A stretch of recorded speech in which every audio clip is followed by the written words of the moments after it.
ତେଣୁ ଏଠି ଯେଉଁମାନେ ଆସୁଛନ୍ତି ସମସ୍ତଙ୍କର ମନସ୍କାମନା ପ୍ରାୟ ପୂର୍ଣ୍ଣ ହେଉଛି ସମସ୍ତଙ୍କର। ବାବା ଏଠି ବହୁତ ପ୍ରତ୍ୟକ୍ଷ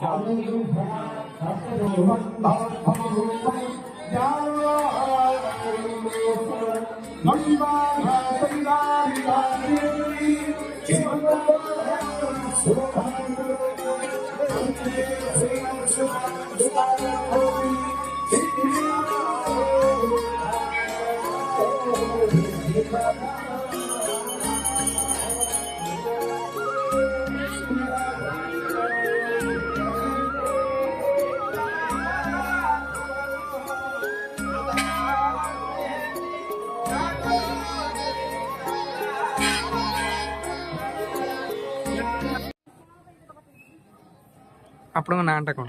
ଭାନୁଚରଣ ସାହୁ।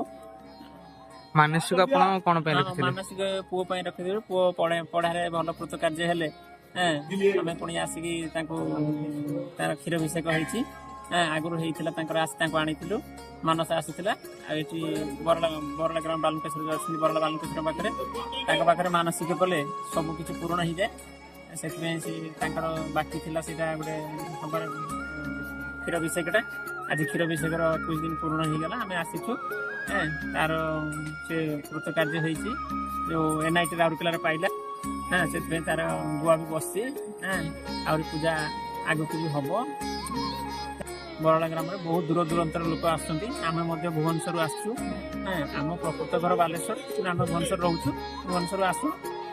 ଆଗରୁ ବି କେତେଥର ଆସିଛୁ। ଆଉ ତେଣୁ ଏଠି ବହୁତ ଭଲ ପୂଜା ପଦ୍ଧତି, ସବୁ ପ୍ରକାର ପୂଜା ମାନସିକ ଯାହା କଲେ ସବୁ ପୂରଣ ହୁଏ। ବରାଳ ବାଲୁକେଶ୍ୱର ସାକ୍ଷାତ ଠାକୁର ସମସ୍ତଙ୍କର ଗୋଟେ ମନବାଞ୍ଛା ପୂର୍ଣ୍ଣ ହବାକୁ ଆମେ ଆସିଛୁ।